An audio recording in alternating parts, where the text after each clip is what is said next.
கிறிஸ்து இயேசுவின் பிரியமான சகோதர சகோதரிகளே, உங்கள் யாவருக்கும் நமது பரம தந்தை நாமத்தினாலும் நம் அன்பின் கர்த்தராய் இயேசு கிறிஸ்துவின் நாமத்தினாலும் கிருபையும் சமாதானமும் உண்டாவதாக என்ற அன்பின் வாழ்த்துக்களோடு இந்த நாளிலும் கூட தேவனுடைய மகாபெரும் கிருபையினால இந்த ஒரு இணையத்தின் வாயிலாக உங்களிடத்துல இந்த ஒரு சத்திய செய்தியை பகிர்ந்து கொள்வதற்கு தேவன் கொடுத்துட்ட இந்த ஒரு மாபெரும் கிருபைக்காக பிதாவாகிய தேவனுக்கும் கூட நாம் துதிகளையும் நன்றிகளையும் நாம் யாவரும் எடுத்துக் கொள்வோம்.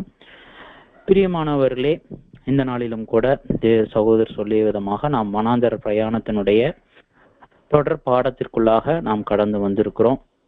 தேவனுடைய கிருபையில கடந்த காலங்கள்ல கூட நம்ம ஒரு திருப்புதல் கூட நம்ம பார்த்திருந்தோம். நாம் இந்த நாள்ல கூட நாம் தொடர்ந்து என்ன பண்ணலாம்னா, அந்த வனாந்தர பிரயாணத்தினுடைய அந்த ஒரு தொடர் ஸ்டடிக்குள்ளாக நாம் கடந்து போகலாம்.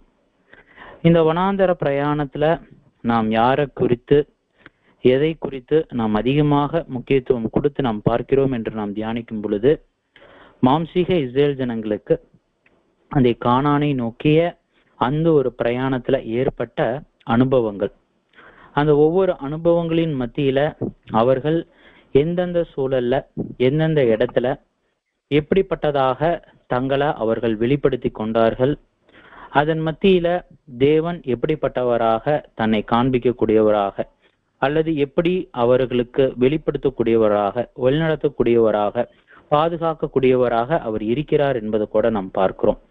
இப்பேற்பட்ட வழிநடத்துதல் பாதுகாப்புகள் இருந்தாலும் அவர்களுடைய முறுமுறுப்புகள், அவங்களுடைய முரட்டாட்டங்கள், அதையும் நாம் அநேக சம்பவங்கள்ல நாம் பார்த்து வருகிறோம் சகோதர சகோதரிகளே. அப்ப மாம்சீக இஸ்ரேல் ஜனங்களுக்கும் தேவன் அவர்களுக்கு வழிநடத்தின காரியங்கள் மத்தியில ஒவ்வொன்றுமே ஆவிக்குரிய இஸ்ரேல் ஜனங்களுக்கு அது எப்படிப்பட்டதாக இருக்குன்னா, ஒரு மாபெரும் போதகமாக, மாபெரும் ஒரு படிப்பினையாக, எச்சரிப்பாக இருக்கிறது என்பதை நாம் பார்க்கிறோம். இந்த ஒரு வனாந்தர பிரயாணத்திற்கு ஒரு ஆதார வசனம் என்று நாம் எடுத்துக்கொள்ளும் பொழுது 1 கொரிந்தியருடைய புஸ்தகம் 10ஆம் அதிகாரம் 11ஆம் வசனம் நாம் வாசிக்கலாம். 1 கொரிந்தியர் 10:11. இவைகளெல்லாம் திருஷ்டாந்தங்களாக அவர்களுக்கு சம்பவித்தது, உலகத்தின் முடிவு காலத்தில் உள்ள நமக்கு எச்சரிப்பு உண்டாகும்படி எழுதப்பட்டும் இருக்கிறது. மாம்சீக இஸ்ரேல் ஜனங்களுக்கு இவைகள் எல்லாம் திருஷ்டாந்தங்கள். அவங்களுக்கு ஏன் நடந்தது, எப்படி நடந்தது, அதனுடைய உள்ளான காரியங்கள் என்ன அவர்கள் அறியார்கள். அப்படிப்பட்டதாக தான் அவர்களுக்கு அது நடந்தது. ஆனா முடிவின் காலப்பகுதியில் இருக்கக்கூடிய நமக்கோ அது எச்சரிப்பு உண்டாக்கும்படி. என்ன எச்சரிப்பு? மாம்சீக இஸ்ரேல் ஜனங்கள் அந்த ஒரு வனாந்தர பிரயாணத்துல எப்படி விழுந்து போனாங்க, எப்படி முறுமுறுத்தாங்க, எப்படி தேவனை விட்டு விலகி போனாங்க, இவைகள் எல்லாமே நமக்கு ஒரு மாபெரும் ஒரு எச்சரிப்பா இருக்கு. ஆவிக்குரிய இஸ்ரேல் ஜனங்களாகிய நம்ம அந்த வனாந்தர பிரயாணத்துல மாம்சீக இஸ்ரேல் ஜனங்கள் விழுந்து போனது போல நாம் இந்த ஒரு ஆவிக்குரிய வனாந்தர பிரயாணத்துல, இன்னொரு விதத்துல சொல்லணும்னா விசுவாச பிரயாணத்துல நாம் விழுந்து போகாதபடி இவைகள் எல்லாம்னா மாம்சீக இஸ்ரேல் ஜனங்களுக்கு நடந்துட்ட இவைகள் எல்லாம் நமக்கு எப்படிப்பட்டதாக இருக்குது அப்படின்னா ஒரு எச்சரிப்பை கொடுக்கக்கூடியதாக என்பதை நாம் இங்கு பார்க்கிறோம் சகோதர சகோதரிகளே.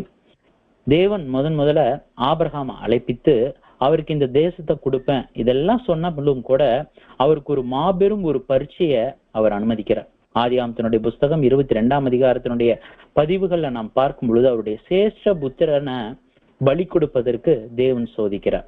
அந்த ஒரு சோதனையினுடைய முடிவுல தேவன் அவருக்கு ஒரு மாபெரும் ஒரு வாக்குத்தத்தம் கொடுக்கிறாருன்னா, வானத்து நட்சத்திரங்களை போலவும் பூமியின் கடற்கரை மணத்தினையான ஜனங்களையும் உன் சந்ததிக்குள்ள நான் கொண்டு வருவேன், உன் சந்ததி பூமியினுடைய சகல ஜனங்களையும் ஆசீர்வதிக்கும் என்கின்ற இந்த ஒரு மாபெரும் ஒரு வாக்குத்தத்தம் ஆபிரகாம் இடத்துல இருந்து தேவன் எப்பொழுதும் நீக்கி போடாதவராக அவர் இருந்தார் என்பதை நாம் வேதாகமத்தினுடைய பதிவுகள்ல நாம் பார்க்கிறோம் பிரியமானவர்களே. அப்ப இது மாம்சீக இஸ்ரேல் ஜனங்கள் ஆபிரகாம் தேவனிடத்துல காண்பிச்சிட்ட அந்த ஒரு விசுவாசத்தை இவர்கள் காட்டுகிறார்களா இல்லையா என்பதை தேவன் என்ன பண்றாருன்னா அவர் சோதிக்கிறார் என்பதை நாம் பார்க்கிறோம். அதான் நம்ம உபாகமத்தினுடைய புஸ்தகம் 13ஆம் அதிகாரம் 3ஆம் வசனங்கள்ல நாம் பார்க்கும் பொழுது, உன் முழு இருதயத்தோடு, உன் முழு ஆத்மாவோடு, உன் முழு பலத்தோடு நீ தேவனிடத்தில் அன்பு கூறுகிறீர்களோ இல்லையோ என்று அவர் சோதி தருகிறார் அப்படிங்கிற வசனங்களை நாம் பார்க்கிறோம். ஆம் பிரியமானவர்களே, அப்ப நாம் எந்த அளவுக்கு அந்த ஒரு சோதனைகளின் மத்தியில தேவனை சார்ந்து இருக்கிறோமா இல்லையா என்பதை இந்த மாம்சீக இஸ்ரேல் ஜனங்களுக்கு அங்க ஆதி தகப்பனுடைய விசுவாசத்தை இவங்க காத்து கொள்றாங்களா அப்படிங்கிறத ஒரு பரீட்சையின் வாயிலாக அங்க தேவன் அந்த வனாந்தர பிரயாணத்துல அவர்களுக்கு அனுமதிச்சிட்டார். அப்ப இவைகள் எல்லாம் நமக்கு எச்சரிப்பா இருக்கு அப்படின்னா கண்டிப்பா நாமும் கூட ஆவிக்குரிய ரீதியில ஆபிரகாமுடைய பிள்ளைகள், ஆபிரகாமுடைய சந்ததி என்று நாம் சொல்லக்கூடியவர்களாக இருந்தோமேயானால் நாமும் நமது விசுவாசத்தை இந்த விசுவாச பிரயாணத்துல நாம் நிரூபித்து காண்பித்தல் என்பது மிக மிக மிக மிக அடிப்படையான ஒரு அத்தியாவசியமாக இருக்கிறது என்பதை நாம் பார்க்கிறோம். அப்ப ஆவிக்குரிய இஸ்ரேல் ஜனங்களாகிய நாமும் கூட இந்த ஒரு விசுவாசத்துல நாம் கடந்து வரும் பொழுது அநேக பரீட்சைகள் நாம் கடந்து செல்ல வேண்டியது இருக்கு, அநேக உபத்திரவங்கள் நாம் கடந்து செல்ல வேண்டியது இருக்கு, அநேக சிச்சைகள் நாம் கடந்து செல்ல வேண்டியதாக இருக்கிறது. சகோதர சகோதரிகளே, மாம்சீக இஸ்ரேல் ஜனங்களுடைய வாழ்க்கையில நடந்துட்ட ஒவ்வொரு சம்பவத்தின் மத்தியிலையும் அவர்கள் முறுமுறுக்கக்கூடியவர்களாகவோ அல்லது பின்னிட்டு எகிப்தை பார்க்கக்கூடியவர்களாகவோ அல்லது தேவனுக்கும் தேவனுடைய தாசர்களுக்கும் விரோதமாக அவர்கள் பேசக்கூடியவர்களாக இருந்தாங்க. அந்த சோதனையில அவர்கள் விழுந்து போனாங்க. ஆமா, ஒரு குறிப்பிட்ட காலத்திற்கு பின்பதாக தேவன் சொல்றாரு, இனிமேல் அங்க எகிப்தில் பிறந்த ஒரு இஸ்ரேலன் கானானுக்குள்ள போகமாட்டான். ஆம் பிரியமானவர்களே, அப்ப இந்த ஒரு விசுவாச பரீட்சை, அந்த ஒரு புடமிடுதல் மாம்சீக இஸ்ரேல் ஜனங்களுக்கு மாத்திரமல்ல ஆவிக்குரிய இஸ்ரேல் ஜனங்களுக்கும் மிக மிக அத்தியாவசியமா இருக்குது.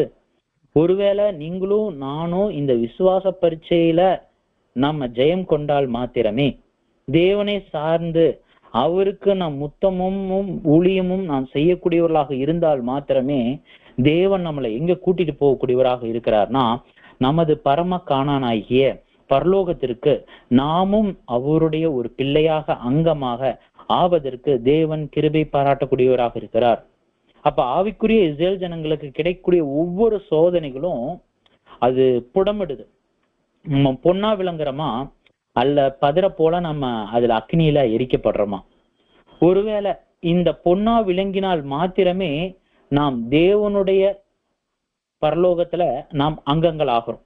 ஒருவேளை அந்த பதராகவோ அல்லது அந்த சோதனையில் நாம் சகிக்க முடியாதவர்களாகவோ நாம் கடந்து செல்லும் பொழுது அதற்கான சில விளைவுகள் தேவன் அனுமதிக்கிறார். அதனாலதான் இதை குறித்து சகோதரர்கள் சொல்லும் பொழுது சோதனை பயன்படுத்துவதின் மூலம் மட்டுமே நம்மை நிரூபிக்கும் ஒரே வழியாக திகழ்கிறது. இந்த சோதனைய நம்ம என்ன பண்ணணும்னா பயன்படுத்தணுமா? நம்ம பல நேரங்கள்ல தேவனே எனக்கு இந்த சோதனை வருதுப்பா, என்ன பண்றதுன்னு தெரியலப்பா, இது என்னை விட்டு நீக்கி போடுங்கப்பா, நம்ம தேவனிடத்துல அநேக முறையீடுகள் பண்றோம். ஆனா இங்க சகோதரர் சொல்லும் போது என்ன சொல்றாங்கன்னா சோதனையை நம்ம என்ன பண்ணணும்னா பயன்படுத்தணுமா? தேவன் நமக்கு கொடுக்கக்கூடிய ஒரு ஆசீர்வாதத்தின் டூல் தான் இந்த சோதனையா. ஆம் பிரியமானவர்களே, நமக்கு கிடைக்கக்கூடிய இந்த விசுவாசத்தினுடைய சோதனைகள் அல்லது நமது உறுதிப்பாட்டினுடைய சோதனைகள் நாம் குணலட்சணங்களை காண்பிக்கிறோமா அல்லது உலகத்தினுடைய கிரியைகளை காண்பிக்கிறோமா அல்லது நான் தேவனையே சார்ந்து அவரிடத்தில் நான் கெட்டியாக பிடித்து கொண்டு நான் உறுதியாக நிற்கிறேனா அல்லது நான் உலகத்திற்குள்ளாக பிடிக்கப்படக்கூடியவனாக இருக்கிறேனா என்பதை நாம் அந்த சோதனைய நம்ம பயன்படுத்துறோமா அல்லது சோதனை நம்மை பயன்படுத்துதாங்கிறதுலதான் இருக்கு.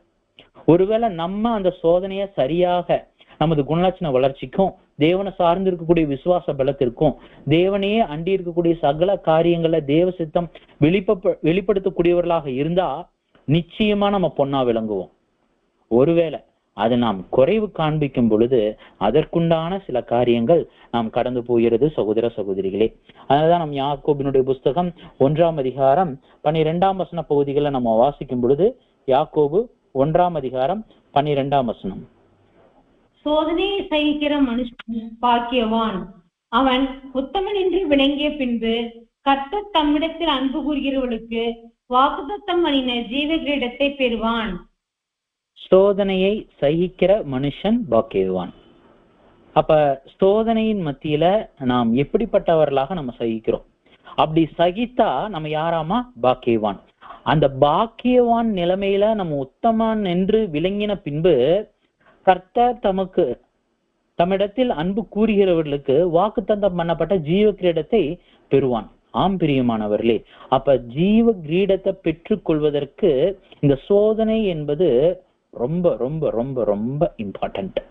ஒருவேளை நம்ம சகிச்சிட்டோம், நம்ம பாக்கியவான் ஆயிட்டோம், உத்தமன் என்று விளங்கிட்டோம்னா கொலோசியர்ல சொல்லும் பொழுது சொல்றாரு, தேவன் தம்மிடத்தில் அன்பு கூறுகிறவர்களுக்கு ஆயத்தம் பண்ணினவைகளை கண் காணவும் இல்லை, காது கேட்கவும் இல்லை, மனிதனுடைய இருதயத்தில் தோன்றினதும் இல்லை.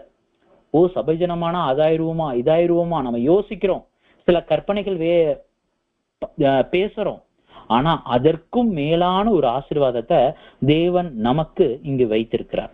அப்ப இப்பேற்பட்டதான இந்த ஒரு ஜீவ கிரீடத்தை, இந்த ஒரு ஆசீர்வாதத்தை பெற்றுக் கொள்வதற்கு ரொம்ப இம்பார்ட்டன்ட் சோதனை. அதுல விசேஷித்த விதமாக விசுவாச பரீட்சை, விசுவாச சோதனை. ஆம் பிரியமானவர்களே, அப்ப இப்பேற்பட்டதான இந்த ஒரு விசுவாச பிரயாணத்துல நமக்கு ஒரு முன்னோடிகளாக முன்னாடி வாழ்ந்துட்ட ஜனங்களின் மூலமாக நமக்கு கிடைக்கக்கூடிய எச்சரிப்புகள்ல நாம் ஜாக்கிரதையாக இருந்து அந்த அவர்கள் எப்படி பலவீனத்துல விழுந்து போனார்களோ அதுபோல் நாம் விழுந்து போகாமல் உறுதியாக தேவனிடத்தில் சார்ந்து ஜீவிக்கும் பொழுது தேவன் நமக்கு ஜீவ கிரீடத்தை தருகிறார் என்பதை நாம் பார்க்கிறோம் சகோதர சகோதரிகளே. ஆம் பிரியமானவர்களே, அப்ப இந்த வரிசையில கூட நாம் யாத்ராமத்தினுடைய புஸ்தகத்துல மாம்சீக இஸ்ரேல் ஜனங்களுடைய அனுபவங்களின் வாயிலாக அநேக காரியங்கள் நாம் கற்று வந்து கொண்டு இருக்கிறோம்.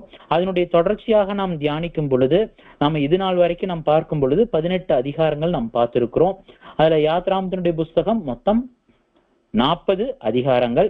அதுல 1-17 வரையிலான வசன பகுதிகள், 1-17 வரையிலான அதிகாரங்கள் நாம் பார்க்கும் பொழுது ராம்சேஸ்ல நீசான் மாதம் 15 தொடங்கின அந்த பிரயாணம் சுக்கோத், ஏத்தாம், ஈரோத், சூர் வனாந்தரத்துல பார்க்கும் பொழுது மாரா, ஏலிம், அதை தொடர்ந்து சீன் வனாந்தரம், தொக்கா, ஆலூஸ், ரெவித்தீம், அந்த ரெவித்தீம்ல நடைபெற்ற அந்த கண்மலையிலிருந்து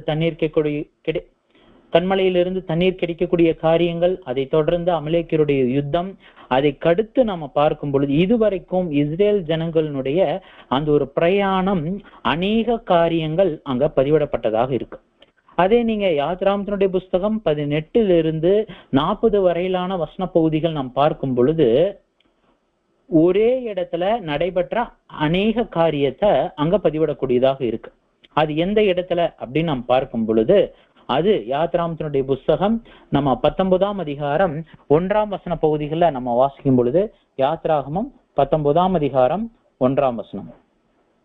இஸ்ரவேல் புத்திரர் எகிப்து தேசத்திலிருந்து புறப்பட்ட 3ஆம் மாதம் முதல் நாளிலே சீனாய் வனாந்தரத்தை சேர்ந்தார்கள். ஆம் பிரியமானவர்களே, இவங்க எங்க வராங்கன்னா சீனாய் வனாந்தரம், அதாவது ரெவித்தீமுக்கு அடுத்து சீனாய் வனாந்தரத்துக்கு இஸ்ரேல் ஜனங்கள் இங்க வரக்கூடியவர்களாக இருக்கிறாங்கன்னு பார்க்கிறோம். ஆனா இந்த வசன பகுதிக்கு நம்ம பார்க்கும் பொழுது 18ஆம் அதிகாரமும் அவங்க சீனாய் வனாந்தரத்துல இருந்தார்கள் என்கின்ற பதிவு யாத்ராகமம் 18ஆம் அதிகாரம் 5ஆம் வசனங்களை நம்ம பார்க்கிறோம். அப்ப இந்த யாத்ராகமத்துல நம்ம பார்க்கும் பொழுது இந்த சீனாய் வனாந்தரத்திற்கு மாம்சீக இஸ்ரேல் ஜனங்கள் எப்ப வந்துட்டாங்க அப்படிங்கிற பதிவுகளை நாம் பார்க்கும் பொழுது எப்ப வந்திருக்கிறாங்க, அவங்க புறப்பட்ட 3ஆம் மாதம் 1ஆம் தேதி. அப்ப அவங்க சீனாய் வனாந்தரத்துக்கு, இன்னொரு விதத்துல சொன்னா சீனாய் மலைக்கு எதிர்பட்டு, அல்லது சீனாய் மலையினுடைய அடிவாரத்திற்கு இவர்கள் வந்து பாளையம் இறங்குவதற்கு எத்தனை நாட்கள் ஆயிருக்குன்னா 3 மாதம் 1 நாள் ஆயிருக்கு. சரி, ஓகே, இவங்க இங்க வந்து எத்தனை நாட்கள்? 3 மாதம் 1 நாள் அளவுக்கு இவங்க இங்க வந்திருக்கிறாங்க. சரி, மாம்சீக இஸ்ரேல் ஜனங்கள் எத்தனை வருடம் இங்க சீனாய் மலையிலேயே அவர்கள் காலத்தை கடத்தி இருக்கிறாங்க, அல்லது அங்கேயே அவர்கள் தங்கி இருக்கிறாங்க அப்படிங்கிற வசன பகுதிகளை நம்ம வாசிக்கும் பொழுது நம்ம வசனத்துல யாத்ராகமம் 19ஆம் அதிகாரம் 1ஆம் வசனத்துல என்ன பார்த்துட்டோம் அப்படின்னா 3ஆம் மாசம் 1ஆம் நாள்ல வந்திருக்காங்க. சரி, அப்ப அவங்க எப்ப கிளம்பினார்கள் என்பதை என்னாகமத்தினுடைய புஸ்தகம் 10ஆம் அதிகாரம் 11 மற்றும் 12 வசனங்கள் வாசிங்க. 2ஆம் வருஷம் 2ஆம் மாதம் 20ஆம் தேதியில் மேகம் சாட்சியினுடைய வாசஸ்தலத்தின் மீதிருந்து உயர எழும்பிற்று. அப்பொழுது இஸ்ரவேல் புத்திரர் சீனாய் வனாந்தரத்திலிருந்து தங்கள் பிரயாண வரிசைகளாக புறப்பட்டார்கள். மேகம் பாரான் வனாந்தரத்திலே தங்கிற்று.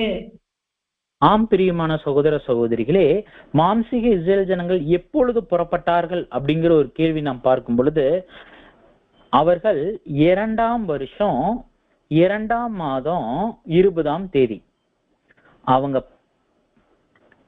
சீனாய் மலைக்கு சீனாய் வனாந்தரத்துக்கு எப்ப வந்தாங்க? 3ஆம் மாதம் 1 நாள்ல வந்தாங்க. அதே நேரத்துல சீனாய் மலையிலிருந்து எப்ப புறப்பட்டார்கள் அப்படிங்கிற ஒரு கால அளவை நம்ம பார்க்கும் பொழுது 2ஆம் வருஷம் 2ஆம் மாதம் 20ஆம் தேதியில அவர்கள் அங்க சீனாய் வனாந்தரத்துல இருந்து, அந்த சீனாய் மலை அடிவாரத்திலிருந்து அவர்கள் புறப்பட்டார்கள் அப்படிங்கிறத நம்ம பார்க்கிறோம். சரி பிரதர், அப்ப எத்தனை மாதம், எத்தனை வருஷம், எத்தனை நாட்கள் அவங்க அந்த சீனாய் மலை அடிவாரத்துல இருந்தாங்க? அப்ப இந்த என்னாகமம் 10ஆம் அதிகாரம் 11ஆம் வசனத்துல இருக்கிற 2 வருஷம் 2 மாசம் 20 நாளையும், யாத்திராகமம் 19ஆம் அதிகாரம் 1ஆம் வசனத்துல இருக்கிற 3 மாதம் 1 நாளையும் நம்ம கழிக்கும் பொழுது அவர்கள் எத்தனை நாள், எத்தனை மாதம், எத்தனை வருடம் அங்க சீனாய் மலையில அவர்கள் இருந்தார்கள் என்று நாம் பார்க்கும் பொழுது 1 வருடம் 9 மாதம் 19 நாட்கள் அவங்க அங்க சீனாய் மலையில அவர்கள் இருந்தார்கள் என்பதை நாம் இங்கு பார்க்கிறோம் சகோதர சகோதரிகளே. அப்ப நீங்க யோசிச்சு பாருங்க, ராம்சேஸ்ல இருந்து சீனாய் மலை அடிவாரத்திற்கு வருவதற்கு 3 மாசம்தான். ஆனா இந்த சீனாய் மலை அடிவாரத்துல மாத்திரம் அவர்கள் எத்தனை நாட்கள் இருக்கிறார்கள் என்று நாம் பார்க்கும் பொழுது 1 வருடம் 9 மாதம் 19 நாட்கள் அவர்கள் அந்த சீனாய் மலை அடிவாரத்துல அவர்கள் இருக்கிறார்கள் என்பதை நாம் இங்கு பார்க்கிறோம் சகோதர சகோதரிகளே. சரிங்களா? அப்ப இத்தனை நாட்கள் அவர்கள் இருக்கிறாங்க. சரி, அப்ப இந்த சீனாய் மலை அடிவாரத்துல என்ன ஸ்பெஷல் அல்லது என்னென்ன காரியங்கள் இங்க நடைபெற்றது என்பதை நாம் தொடர்ந்து என்ன பண்ணலாம்னா 1 by 1 நம்ம வாசிக்கலாம். யாத்ராமத்தினுடைய புஸ்தகம் 19ஆம் அதிகாரம் 1 to 6 வரையிலான வசன பகுதிகள் வாசிங்க. இஸ்ரவேல் புத்திரர் எகிப்து தேசத்திலிருந்து புறப்பட்ட 3ஆம் மாதம் 1 நாளிலே சீனாய் வனாந்தரத்தை சேர்ந்தார்கள். அப்புறம் 2, அவர்கள் ரெவித்தீமிலிருந்து பிரயாணம் புறப்பட்டு சீனாய் வனாந்தரத்தில் சேர்ந்து அந்த வனாந்தரத்தில் பாளையம் இறங்கினார்கள். இஸ்ரவேலர் அங்கே மலைக்கு எதிராக பாளையம் இறங்கினார்கள். மோசே தேவனிடத்திற்கு ஏறி போனான். கர்த்தர் மலையிலிருந்து அவனை கூப்பிட்டு, நீ யாக்கோபு வம்சத்தாருக்கு சொல்லவும் இஸ்ரவேல் புத்திரருக்கு அறிவிக்கவும் வேண்டியது என்னவென்றால், நான் எகிப்தியருக்கு செய்ததையும் நான் உங்களுக்கு கல்லியுடைய செட்டைகளின் மேல் சுமந்து உங்களை என்னென்னில் சேர்த்துக் கொண்டதையும் நீங்கள் கண்டிருக்கிறீர்கள். இப்பொழுது நீங்கள் என் வாக்கை உள்ளபடி கேட்டு என் உடன்படிக்கையை கை கொள்வீர்களானால் சகல ஜனங்களிலும் நீங்கள் என் சொந்த சம்பத்தாய் இருப்பீர்கள். பூமி எல்லாம் என்னுடையது. நீங்கள் எனக்கு ஆசாரிய ராஜ்யமும் பரிசுத்த ஜாதியுமாய் இருப்பீர்கள் என்று நீ இஸ்ரவேல் புத்திரரோட சொல்ல வேண்டிய வார்த்தைகள் என்றார். அப்ப இந்த வசன பகுதிகளை நம்ம பார்க்கும் பொழுது இந்த மாம்சீக இஸ்ரேல் ஜனங்கள் இப்ப எங்க வராங்கன்னா சீனாய் மலை அடிவாரத்துல, அந்த சீனாய் மலையை பார்த்த விதத்துல அங்க கூடாரங்கள் அவர்கள் போடக்கூடியவர்களாக இருக்கிறாங்க அப்படிங்கிறத நம்ம பார்க்கிறோம். நிச்சயமா நமக்கு தெரியும், அந்த சீனாய் மலைங்கிறது ஓரேப் அப்படிங்கிற ஒரு மாபெரும் மலை சீனாய் மலை. ஓகேங்களா? அப்ப இந்த சீனாய் மலைக்கு ஆப்போசிட்ல இவங்க கூடாரம் போட்டுட்டாங்க. இப்ப கூடாரம் போட்ட உடனே இப்ப தேவன் என்ன சொல்றாருன்னா, மோசேவை நீ சீனாய் மலைக்கு ஏறி வாப்பா அப்படிங்கிறத அவர் சொல்றாரு. மோசேவை என்ன பண்றாருன்னா மலையின் மீது ஏறி போகும் பொழுது இப்ப தேவன் என்ன பண்றாரு அப்படின்னா அவர் பேசக்கூடியவரா இருட்டார் மோசேட்ட.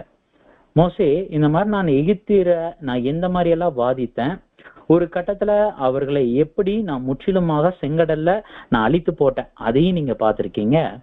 அதே வேளையில உங்களை கழுகுகள் தங்களுடைய சட்டைகளின் கீழாக அவங்களுடைய குஞ்சுகளை தாங்குற விதமா நான் எந்த அளவுக்கு உங்களை தாங்கி இருக்கிறேன், உணவுலையும் சரி பாதுகாப்புலையும் சரி எல்லா பாதகமான சூழல்லையும் சரி நாங்க உங்களுக்காக எந்த அளவுக்கு நான் தாங்கி இருக்கிறேன் கழுகுகளோட போல அப்படிங்கிறதையும் நீங்க பார்த்திருக்கீங்க. இப்ப நான் உங்ககிட்ட நான் என்ன பண்ணக்கூடியவனா இருக்கிறேன்னா, ஒரு உடன்படிக்கை பண்ண போறேன். அந்த உடன்படிக்கை என்னன்னா, நான் சொல்றத நீங்க கேட்கணும். என்னுடைய வாக்க உள்ளபடி நீங்க கேட்டு என் உடன்படிக்கைய நீங்க கை கொண்டால் சகல ஜனங்களிலும், சகல ஜனங்கள்னா இந்த பூமியில இருக்கக்கூடிய எல்லா ஜனங்களை காட்டிலும் நீங்க தான் என்னுடைய சொந்த சம்பத்து. சம்பத்து அப்படிங்கிறதுக்கு சரியான தமிழ் வார்த்தை என்னன்னு நம்ம பார்க்கிறப்ப சொத்து. நீங்க தான் என்னுடைய சொத்துப்பா. இந்த பூமி எல்லாமே என்னோடதுதான். ஆனா நீங்க தான் எனக்கு யார் அப்படின்னு பாக்குறப்ப என்னுடைய முக்கியமான சொத்து அப்படிங்கிற ஒரு காரியத்தை சொல்றார். அதே வேளையில நீங்கள் எனக்கு ஆசாரிய ராஜ்யமும் பரிசுத்த ஜாதியுமா இருப்பீர்கள் என்று நீ இஸ்ரேல் புத்திரருடைய சொல்ல வேண்டிய வார்த்தைகள் என்றார்.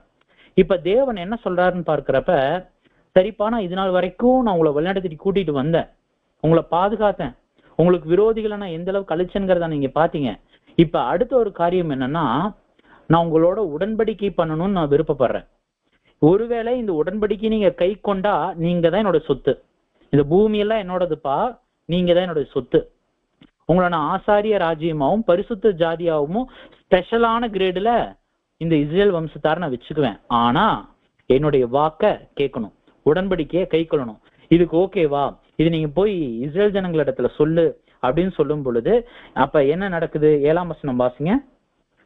மோசே ஜனங்களின் மூப்பர்களை அழைப்பித்து கர்த்தர் தனக்கு கற்பித்த வார்த்தைகளை எல்லாம் அவர்களுக்கு முன்பாக சொன்னான். இப்ப என்ன நடக்குதுன்னா, மோசே ஜனங்களின் மூப்பர்களை அழைப்பித்து, யார் இந்த மூப்பர்கள் அப்படின்னா, நீங்க இந்த மூப்பர்களை பத்தி எங்கெல்லாம் பார்க்கலாம்னா, யாத்ராமம் 4ஆம் அதிகாரம் 29, 30 வசனங்கள் மற்றும் 12ஆம் அதிகாரம் 21ஆம் வசனம். அதாவது யாத்ராம் 4ஆம் அதிகாரம் பாத்தீங்கன்னா, இவர் மீதியான் தேசத்துல இருந்து எகிப்துக்கு உள்ள வருவார் பாத்தீங்களா, அப்பொழுது இந்த மூப்பர்கள் அழைப்பிப்பார். அதே போல இந்த நீசான் மாதம் 14ஆம் தேதி பஸ்கா அனுசரிக்கக்கூடிய காரியத்திற்கும் முதலாவது அந்த மூப்பர்கள் அழைப்பிப்பார். அந்த மூப்பர்கள் என்பவர்கள் யார் அப்படின்னா, அந்த ஒரு காலப்பகுதியில இருந்த 12 கோத்திரத்தினுடைய தலைவர்கள் தான் யாருன்னா அந்த மூப்பர்கள் அப்படிங்கிறத நாம் பார்க்கிறோம் சகோதர சகோதரிகளே. அப்ப இந்த சீனாய் மலையினுடைய காட்சியில கூட அந்த மோசே என்ன பண்றாருன்னா, மூப்பர்களை ஜனங்களுக்கு முன்பதாக வர வைத்து அழைப்பித்து, கர்த்தர் தனக்கு அங்க சீனாய் மலையில என்ன ஒரு வார்த்தையை சொன்னாரோ அதை எல்லா ஜனங்கள் கேட்கத்தக்கதாக அங்க மோசே என்ன பண்றாருன்னா இப்ப சொல்றார். சரி, இந்த மாதிரி தேவன் இந்த ஒரு காரியத்தை உடன்படிக்கை பற்றி பேசுறாரு, இதை நம்ம செய்யலாமா அப்படிங்கிற ஒரு காரியத்துல ஜனங்களுடைய மறுமொழி என்னவாக இருக்கு? 8ஆம் வசனம் வாசிங்க. அதற்கு ஜனங்கள் எல்லோரும் ஏகமாய் கர்த்தர் சொன்னவைகளை எல்லாம் செய்வோம் என்று பிரதியுத்தரம் சொன்னார்கள். ஜனங்கள் சொன்ன வார்த்தைகளை மோசே கர்த்தரிடத்தில் தெரிவித்தான். இப்ப அடுத்த என்ன காரியம் நடக்குது அப்படின்னு நம்ம பார்க்கும் பொழுது, ஜனங்கள் எல்லாரும் கோரசா அதெல்லாம் நாங்க செஞ்சிடலாம் மோசே, நம்ம எல்லாரும் என்ன பண்ணிடலாம், அது எல்லாமே நம்ம கண்டிப்பா செஞ்சிடலாம், அது தேவன் சொன்ன பிரகாரமா, கர்த்தர் சொன்ன பிரகாரமாவே அதை நம்ம செய்வோம் அப்படின்ட்டு ஒரு மாபெரும் உற்சாகத்தோட, மாபெரும் ஒரு சந்தோஷத்தோட அவங்க என்ன பண்றாங்கன்னா, ஏகமானா ஒரே சிந்தனையோட அத்தனை பேரும் என்ன பண்றாங்கன்னா இதற்கு மறுமொழி கொடுக்குறாங்க. தேவன் டைரக்டா இன்னும் ஜனங்கள்கிட்ட பேசல, மோசே வழியாகத்தான் இந்த ஒரு காரியத்தை சொல்றாரு. மோசே இப்ப பதில் ஜனங்கள் ஓகே சொன்னோன்னே இத மோசே என்ன பண்றாருன்னா தேவனிடத்துல போய் சொல்றாரு. இப்ப தொடர்ந்து 9-17 வரைக்கும் வாசிங்க சிஸ்டர். அப்பொழுது கர்த்தர் மோசேயை நோக்கி, நான் உன்னுடனே பேசும்போது ஜனங்கள் கேட்டு உன்னை என்றைக்கும் விசுவாசிக்கும்படிக்கு நான் கார்மேகத்தில் உன்னிடத்திற்கு வருவேன் என்றார். ஜனங்கள் சொன்ன வார்த்தைகளை மோசே கர்த்தருக்கு சொன்னான். பின்பு கர்த்தர் மோசேயை நோக்கி, நீ ஜனங்களிடத்தில் போய் இன்றைக்கும் நாளைக்கும் அவர்களை பரிசுத்தப்படுத்தி அவர்கள் தங்கள் வஸ்திரங்களை தோய்த்து 3ஆம் நாளைக்கு ஆயத்தப்பட கடவார்கள். 3ஆம் நாளில் கர்த்தர் சகல ஜனங்களுக்கும் பிரதியுத்தரமாக சீனாய் மலையின் மேல் இறங்குவார். ஜனங்களுக்கு சுற்றிலும் நீ ஒரு எல்லை குறித்து அந்த மலையில் ஏறாதபடிக்கும் அதன் அடிவாரத்தை தொடாதபடிக்கும் எச்சரிக்கையாய் இருக்கும் என்று அவர்களுக்கு சொல். மலையை தொடுகிறவன் எவனும் நிச்சயமாக கொல்லப்படுவான். ஒரு கையாலும் அதை தொடலாகாது. தொட்டால் நிச்சயமாக கல்லில் உண்டு அவன் ஊடுருவ எய்யுண்டு சாக வேண்டும். மிருகமானாலும் சரி, மனிதனானாலும் சரி, உயிரோடு வைக்கப்படல் ஆகாது. எக்காலம் நெடுக்க தொனியாய் தொனிக்கையில் அவர்கள் மலையின் அடிவாரத்தில் வரக்கடவர்கள் என்றார். மோசே மலையிலிருந்து இறங்கி ஜனங்களிடத்துக்கு வந்து அவர்களை பரிசுத்தப்படுத்தினான். அவர்கள் தங்கள் வஸ்திரங்களை துவைத்தார்கள். அவன் ஜனங்களை நோக்கி, மூன்றாம் நாளைக்கு ஆயத்தப்பட்டிருங்கள், மனைவியின் இடத்தில் சேராதிருங்கள் என்றான். 3ஆம் நாள் விடியற்காலையில் இடிமுழக்கமும் மின்னல்களும் மலையின் மேல் கார்மேகமும் மகா பலத்த எக்கால சத்தமும் உண்டாயிற்று. எகிப்தில் இருந்த ஜனங்கள் எல்லோரும் நடுங்கினார்கள். அப்போது ஜனங்கள் தேவனுக்கு எதிர்கொண்டு போக மோசே அவர்களை பாளையத்திலிருந்து புறப்பட பண்ணினான். அவர்கள் மலையின் அடிவாரத்தில் நின்றார்கள். கர்த்தர் சீனாய் மலையின் மேல். அப்ப இந்த வசன பகுதிகளை நம்ம பார்க்கும் பொழுது இப்ப ஓகே நாங்க எல்லாருமே அதை கீழ்ப்படுகிறோம் அப்படின்ட்டு ஜனங்கள் சொல்லிட்டாங்க அப்படின்ட்டு மோசே தேவனிடத்துல சொல்லும் பொழுது இப்ப தேவன் என்ன சொல்றாரு அப்படின்னா, ஓகே மோசே, நான் உங்ககிட்ட பேசுறத ஜனங்கள் பார்க்கணும், நீ என்னோட ஊழியக்காரன் அப்படிங்கிறத ஜனங்கள் விசுவாசிக்கத்தக்கதா நான் என்ன பண்ண போறேன்னா, அத்தனை ஜனங்கள் கேட்கத்தக்கதாக நான் என்ன பண்ண போறேன்னா உங்ககிட்ட பேச போறேன். அப்படி நான் பேசணும் அப்படின்னா நான் என்ன பண்ணுவேன்னா, கார்மேகத்தின் மூலமாக நான் என்ன சீனாய் மலையில நான் வருவேன். அந்த நேரத்துல நான் உங்ககிட்ட பேச போறேன். அப்படி நான் பேச போறதுக்கு இன்னும் 3 நாட்கள். அந்த 3 நாட்கள்ல நீ அந்த பாளையத்தை சுற்றி இருக்கக்கூடிய எல்லா ஜனங்களையும் சுத்திகரிக்க சொல்லு, ட்ரெஸ் எல்லாம் துவைச்சுக்க சொல்லுங்க. அதே நேரத்துல எல்லா விதத்திலயுமே அவங்க ஆயத்தமா இருக்கணும், தீட்டுப்படலாகாது. அதே வேளையில நான் அந்த பர்வதத்துக்கு வர்றதுனால அந்த பர்வதம் பரிசுத்த பர்வதம், யாருமே என்ன பண்ணிடக்கூடாதுன்னா அதன் மீது ஏறக்கூடாது, அதற்கு ஒரு எல்லையை வகுத்துருங்க. அது மாத்திரமில்ல மிருக ஜீவன்களும் அந்த எல்லையை தாண்டி வந்துடக்கூடாது அப்படிங்கிற ரொம்ப ஸ்ட்ரிக்டான சில இன்ஸ்ட்ரக்ஷன்ஸ் எல்லாம் கொடுக்குறாரு. இப்படிப்பட்ட இன்ஸ்ட்ரக்ஷன் எல்லாம் கொடுத்துட்டு அடுத்து தொடர்ந்து என்ன பண்றாரு அப்படின்னு நம்ம பார்க்கும் பொழுது அந்த 3ஆம் நாளுக்காக அங்க ஆயத்தம் நடக்குது. அப்ப தெளிவா சொல்றாரு, அந்த 3ஆம் நாள்ல ஒரு எக்கால சத்தம் கேட்கும். அந்த எக்காலம் சத்தம் கேட்ட உடனே எல்லாரும் என்ன பண்ணலாம் அப்படின்னா, அங்க முன்னாடி அந்த பாளையத்தோட அந்த எல்லைக்கு, அதாவது சீனாய் மலையினுடைய அந்த எல்லைக்கு அவர்கள் நிற்கணும் அப்படிங்கிற ஒரு காரியத்தை சொல்றாரு. அப்ப அதனுடைய தொடர்ச்சியாக என்ன நடக்குது அப்படின்னு பார்க்கிறப்ப அந்த 3ஆம் நாள் விடியற் காலை பொழுதுல என்ன நடக்குதுன்னா, இடி முழக்கங்களும் மின்னல்களும் மலையின் மேல் கார்மேகமும் மகாபலத்த எக்கால சத்தமும் அங்க வருது அப்படிங்கிறத பாக்குறோம். அப்ப பாளையத்தின் ஜனங்கள் எல்லாருமே அங்க தேவனுடைய பிரசன்னம் அங்க வந்துருச்சு அப்படின்ட்டு அவங்க பயப்படுறாங்க, நடுங்குறாங்க. தொடர்ந்து என்ன நடக்குதுன்னு பார்க்கும் பொழுது ஜனங்கள் தேவனுக்கு எதிர்கொண்டு போக மோசே அவர்களை பாளையத்திலிருந்து புறப்பட பண்ணினான். அவர்கள் மலையின் அடிவாரத்தில் நின்றார்கள். அந்த ஒரு பார்டர்ல அந்த இஸ்ரேல் ஜனங்கள் அங்க நிற்கக்கூடியவர்களாக இருக்கிறாங்க. இதை தொடர்ந்து தேவனுடைய வார்த்தை எப்படிப்பட்டதாக இருந்தது அப்படிங்கிறத யாத்திராகமம் 19ஆம் அதிகாரம் 18-20 வரைக்கும் தொடர்ந்து வாசிங்க.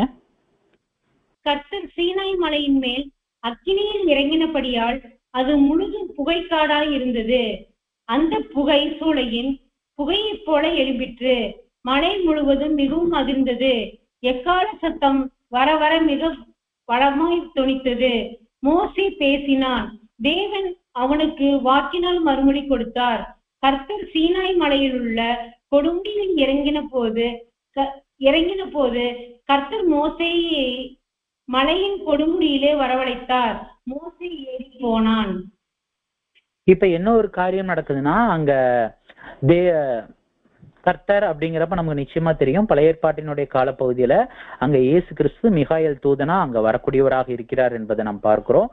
அப்ப கர்த்தர் அங்க கொடுமுடிக்கு அங்க வர, கொடுமுடி அப்படிங்கிறப்ப மலையினுடைய உச்சி, அந்த உச்சிக்கு அவரு இறங்கும் பொழுது அங்க கார்மேகம் அதாவது ரொம்ப கரும் புகையால அங்க நிரப்பப்பட்டது போல அங்க இருக்குது. அந்த மலையே அதிரத்தக்கதான ஒரு காரியம் இருக்கு. எக்கால சத்தம் இருக்க இருக்க இருக்க இருக்க அதிகரிச்சுக்கிட்டே இருக்குது. இந்த ஒரு சூழல்ல தேவன், அதாவது கர்த்தர் அங்க கொடுமுடியில வந்திருக்கும் பொழுது அங்க கர்த்தர் என்ன சொல்றாருன்னா, மோசே நீ கொடுமுடிக்கு வா அப்படின்னு அவர் வரவழைக்கிறாரு. அப்ப இது எல்லாத்தையும் ஜனங்கள் பார்த்துட்டு இருக்கும் பொழுது மோசே மட்டும் என்ன பண்றாருன்னா தனித்து அங்க கொடுமுடிக்கு அவர் ஏறி போறார் அப்படிங்கிறத நம்ம பார்க்கிறோம். தொடர்ந்து 25 வரைக்கும் வாசிங்க சிஸ்டர். கர்த்தர் சீனாய் மலையில் உள்ள கொடுமுடியில் இறங்கின போது கர்த்தர் மோசேயை மலையின் கொடுமுடியிலே வரவழைத்தார். மோசே ஏறி போனான். அப்பொழுது கர்த்தர் மோசேயை நோக்கி, ஜனங்கள் பார்க்கிறதற்கு எல்லையை கடந்து கர்த்தரிடத்தில் வராதபடிக்கு அவர்களில் அநேகர் அழிந்து போகாதபடிக்கும் நீ இறங்கி போய் அவர்களை உறுதியாய் எச்சரி. கர்த்தரில் சமூகத்தில் வருகிற ஆசாரியர்களும் கர்த்தர் தங்களுக்குள்ளே சங்காரம் பண்ணாதபடிக்கு தங்களை பரிசுத்தப்படுத்திக் கொள்ள வேண்டும் என்றார். அப்பொழுது மோசே கர்த்தரை நோக்கி, மலையை சுற்றிலும் எல்லை குறித்து அதை பரிசுத்தப்படுத்துங்கள் என்று தேவரீர் எங்களை உறுதியாய் எச்சரித்திருக்கிறீர். ஆகையால் ஜனங்கள் சீனாய் மலையின் மேல் ஏறி வர மாட்டார்கள் என்றான். கர்த்தர் மோசேயை நோக்கி, நீ இறங்கி போ, பின்பு நீயும் ஆரோனும் கூடி ஏறி வாருங்கள். ஆசாரியர்களும் ஜனங்களும் கர்த்தர் ஜனங்களுக்குள்ளே சங்காரம் பண்ணாதபடிக்கு எல்லையை கடந்து கர்த்தரிடத்தில் வராதிருக்க கடவர்கள் என்றார். அப்படியே மோசே இறங்கி ஜனங்களிடத்தில் போய் அதை அவர்களுக்கு சொன்னான். அப்ப இந்த ஒரு வசன பகுதிகளை நம்ம வாசிக்கும் பொழுது அங்க மீண்டுமா அங்க மாபெரும் ஒரு எச்சரிப்பு அங்க தேவன் கொடுத்ததாக நாம் பார்க்கிறோம். அதாவது கர்த்தர் கொடுத்ததாக நாம் இந்த ஒரு பதிவுகள்ல நாம் பார்க்கிறோம் சகோதர சகோதரிகளே. அப்ப இந்த ஒரு எச்சரிப்பு மட்டும்தான் அங்க அவர் கொடுத்துட்டாரா அப்படின்னு நம்ம ஒருவேளை யோசிச்சிட்டோம்னா இல்ல. இந்த ஒரு எச்சரிப்போட ஃபர்ஸ்ட் என்ன தெளிவா காண்பிக்கிறாரு நாம் பார்க்கும் பொழுது, இந்த ஒரு சீனாய் மலையின் பகுதியில நான் உங்களோட உடன்படிக்கை பண்றேன், உங்களுக்கு ஓகேவான்னு ஜனங்களிடத்துல கேட்கிறாரு. ஜனங்கள் ஏகமா ஓகே நாங்களாம் அதை கீழ்ப்படுகிறோம் அப்படிங்கிற ஒரு காரியத்தை சொல்றாங்க. ஓகே, அப்ப இந்த ஒரு உடன்படிக்கையினுடைய மத்தியஸ்தனா இணைப்பாளர் யார் அப்படின்னா மோசேவை நான் தெரிந்து கொள்றேன். அவனுடைய மாபெரும் அடையாளம், நான் அந்த மலையில இறங்கி அவனை நான் தனித்து பேசுவேன், அதை ஜனங்கள் பார்க்கணும் அப்படிங்கிறத அந்த ஒரு மாபெரும் சத்தம் மற்றும் அந்த கருமேகத்தின் மூலமா கர்த்தர் வெளிப்படுத்துறாரு. இந்த ஒரு கர்த்தர் வெளிப்படுத்தின காரியத்தின் மத்தியில மோசே கடந்து போய் அவர் அங்க தேவனிடத்துல அறிவுரைகள் மற்றும் சில காரியங்களை பெற்றுக்கொண்டு அங்க ஜனங்களிடத்துல வரார் அப்படிங்கிறத நம்ம பார்க்கிறோம். அப்ப இந்த 25ஆம் வசனம் வரைக்கும் நம்ம பார்க்கும் பொழுது மோசே சில இன்ஸ்ட்ரக்ஷன்ஸ், சில அறிவுரைகள் மட்டும்தான் அவர் பெற்றுக்கொண்டு வந்தது போல இருக்கும். ஆனா நீங்க ஒருவேளை தொடர்ந்து யாத்ராமத்தினுடைய புஸ்தகம் 20ஆம் அதிகாரம் 1ஆம் வசனத்துல இருந்து 17ஆம் வசனம் வரைக்கும் நீங்க தொடர்ந்து சற்று விரைவா வாசிங்க சிஸ்டர். தேவன் பேச சொல்லிய சகல வார்த்தைகளான உன்னை அடிமைத்தனம் வீடாகிய எகிப்து தேசத்திலிருந்து புறப்பட பண்ணின உன் தேவனாய கர்த்தர் நானே. என்னை அன்றி உனக்கு வேறே தேவர்கள் உண்டாய் இருக்க வேண்டாம். மேலே வானத்திலும் கீழே பூமியிலும் பூமியின் கீழ் தண்ணீரிலும் உண்டாயிருக்கிறவைகளுக்கு ஒப்பான ஒரு சொரூபத்தை ஆகிலும் யாதொரு விக்கிரத்தை ஆகிலும் நீ உனக்கு உண்டாக்க வேண்டாம். நீ அவைகளை நமஸ்கரிக்கவும் சேவிக்கவும் வேண்டாம். உன் தேவனாய உன் கர்த்தராய் இருக்கிற நான் எரிச்சலுள்ள தேவனாயிருந்து என்னை பயிக்கிறவர்களை குறித்து பிதாக்களுடைய அக்கிரமத்தையும் பிள்ளைகளிலும் 3ஆம் 4ஆம் தலைமுறை மட்டும் விசாரிக்கிறவராய் இருக்கிறேன். என்னிடத்தில் அன்பு கூர்ந்து என் கற்பனைகளை கை கொள்கிறவர்களுக்கோ 1000 தலைமுறை மட்டும் இரக்கம் செய்கிறவனாய் இருக்கிறேன். உன் தேவனாய கர்த்தருடைய நாமத்தை வீணிலே வழங்காதிருப்பாயாக. கர்த்தர் தம்முடைய நாமத்தை வீணிலே வழங்குகிறவர்களை தண்டியாமல் விடார். ஓய்வு நாளை பரிசுத்தமாய் ஆசைக்கு நேர்ப்பாயாக. 6 நாளும் நீ வேலை செய்து உன் கிரியை எல்லாம் நடப்பிப்பாயாக. 7ஆம் நாளிலோ உன் தேவனாய கர்த்தருடைய ஓய்வு நாள். அதிலே நீயானாலும் உன் குமாரனானாலும் உன் குமார்த்திகளானாலும் உன் வேலைக்காரர்களானாலும் உன் வேலைக்காரர்களானாலும் உன் மிருக ஜீவன்களானாலும் உன் வாசலில் இருக்கிற அந்நியனானாலும் யாரும் வேலையும் செய்ய வேண்டாம்.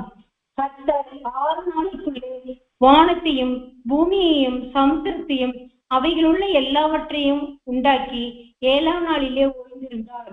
ஆகையால் கர்த்தர் ஓய்வு நாளை ஆசீர்வதித்து அதை பரிசுத்தமாக்கினார். உன் தேவனாய கர்த்தர் உனக்கு கொடுக்கிற தேசத்திலே உன் நாட்டில் நிமித்திருப்பதற்கும் உன் தகப்பனாகிய உன் தகப்பனையும் உன் தாயும் கனம் பண்ணுவாயாக. கொலை செய்யாதிருப்பாயாக, விபச்சாரம் செய்யாதிருப்பாயாக, களவு செய்யாதிருப்பாயாக, பிறனுக்கு விரோதமாக பொய் சாட்சி சொல்லாதிருப்பாயாக, பிறனுடைய வீட்டை இச்சியாதிருப்பாயாக, பிறனுடைய மனைவியையும் அவனுடைய வேலைக்காரனையும் அவனுடைய வேலைக்காரியும் அவனுக்குரிய எருதையும் அவனுடைய கழுதையையும் பின்னும் பிறனுக்குரிய யாதொன்றையும் இச்சியாதிருப்பாயாக என்றார். இந்த வசன பகுதிகள் வரைக்கும் நம்ம பார்க்கும் பொழுது தேவன் அழகா, அதாவது நீங்க அந்த 1ஆம் வசனத்துல நமக்கு தெளிவா சொல்லப்பட்டிருக்கு என்னன்னு நம்ம பார்க்கும் பொழுது, தேவன் எல்லாம் 1ஆம் வசனத்துல நம்ம வாசிக்கும் பொழுது தேவன் பேசி சொல்லிய சகல வார்த்தைகளாவது, அதாவது நம்ம யாத்திராமும் 19ஆம் அதிகாரத்தினுடைய இறுதியில் நம்ம பார்க்கிறப்ப அந்த மலையை குறிச்ச எச்சரிப்பு மாத்திரமல்ல, கூடவே அவர் சொல்லி அனுப்பின சில வார்த்தைகள் என்ன அப்படின்னு பார்க்கும் பொழுது, அந்த 10 கட்டளைகளை மோசேயின் இடத்துல வார்த்தையின் வாயிலாக கர்த்தர் என்ன பண்றாரு அப்படின்னா வெளிப்படுத்தக்கூடியவராக இருக்கிறார்.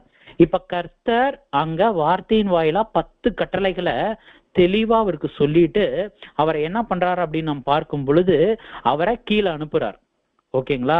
மோசே பேசுற சத்தம் ஜனங்களுக்கு கேட்குமோ இல்லையோ தெரியல, ஆனா தேவன் பேசுற சத்தம் ஜனங்களுக்கு கேட்குமா இல்லையா?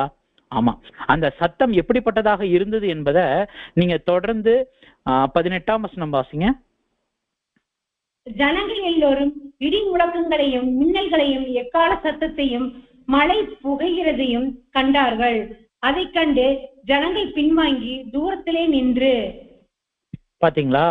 நீங்க அதை தொடர்ந்து நீங்க 19-20 வசனங்களை நம்ம பார்க்கும் பொழுது அவர்கள் என்ன பண்றாங்கன்னா, இந்த சத்தம் தேவனுடைய வார்த்தைகள் இதெல்லாம் அங்க மோசே அங்க தேவனிடத்துல பேசுறத கண்டு ஜனங்கள் பயந்து என்ன பண்றாங்கன்னா பின்வாங்குதல் ஆகுறாங்க.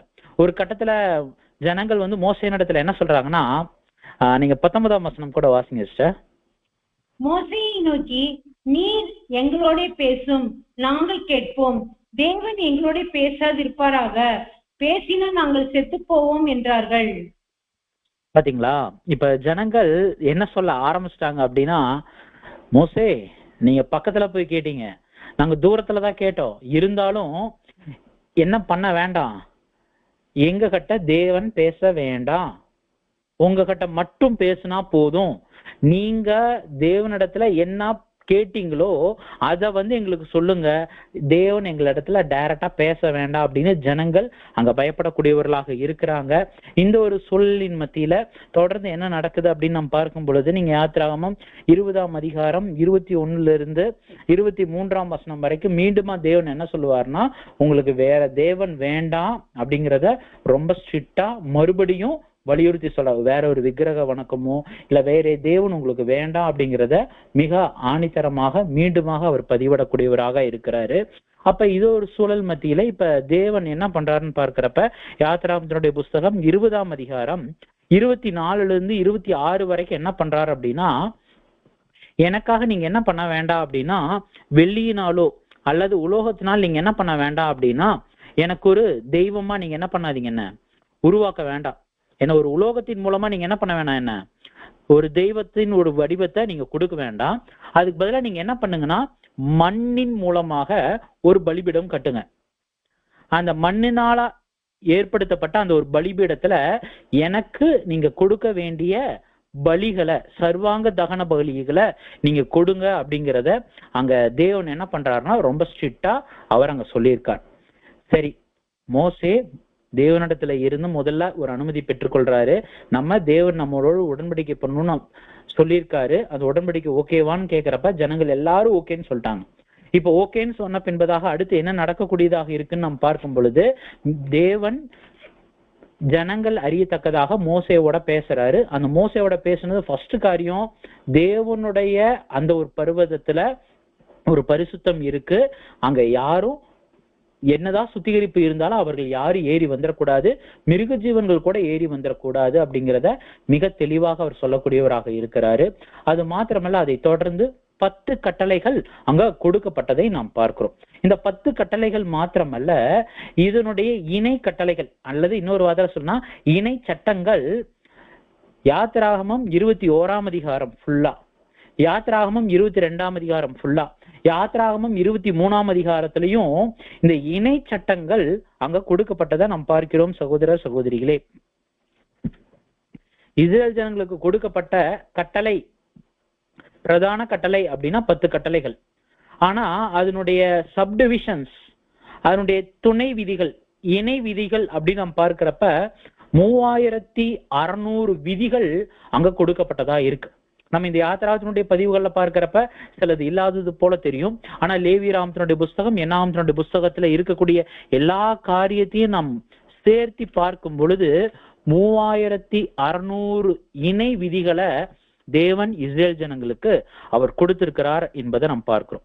அப்ப நம்ம 21, 22, 23ல அந்த இணை விதிகள் அங்க கொடுக்கப்பட்டதை நம்ம பார்க்கிறோம். 23ஆம் அதிகாரத்துல ஸ்பெஷலா 20 to 22 வரையிலான வசன பகுதிகள் வாசிக்கலாம். யாத்ராகமம் 23ஆம் அதிகாரம் 20 to 22 வரையிலான வசன பகுதிகள். வழியிலே உன்னை காக்கிறதற்கும் நான் ஆயத்தம் பண்ணின ஸ்தலத்திற்கு உன்னை கொண்டு போய் சேர்ப்பதற்கும் இதோ நான் ஒரு தூதனை உனக்கு முன்பாக அனுப்புகிறேன். அவர் சமூகத்தில் எச்சரிக்கையாய் இருந்து அவர் வாக்குக்கு செவி கொடு. அவரை கோபப்படுத்தாது. உங்கள் துரோகங்களை அவர் பொறுப்பதில்லை. என் நாமம் அவர் உள்ளத்தில் இருக்கிறது.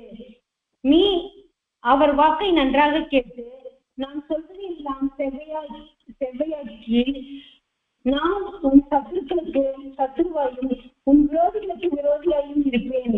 என் தூதரானவர் உனக்கு முன் சென்று எம்மோரியரையும் ஏத்தியரையும் பெர்சியரும் கானானியரும் ஏவியரும் எபூசியருமாய் இருக்கிற இடத்துக்கு உன்னை நடத்தி கொண்டு போவார்.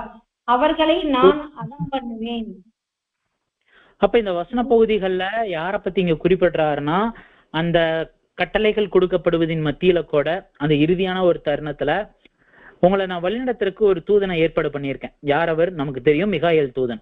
அந்த மிகாயேல் தூதனை நான் ஏற்பாடு பண்ணியிருக்கேன்.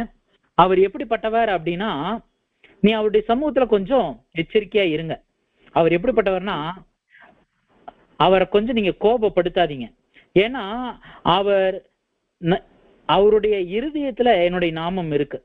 ஒருவேளை நீங்க எனக்கு விரோதமாவோ அல்லது என்னுடைய தாசன் மோசேக்கு விரோதமாகவோ ஏதாச்சும் நீங்க பேசினா அவர் கோபம் ஆயிடுவாரு. அதனுடைய விளைவுகள் நீங்க பார்க்க வேண்டியதா இருக்கும். அதனால அவருடைய சமூகத்துல ரொம்ப ஜாக்கிரதையா இருங்க.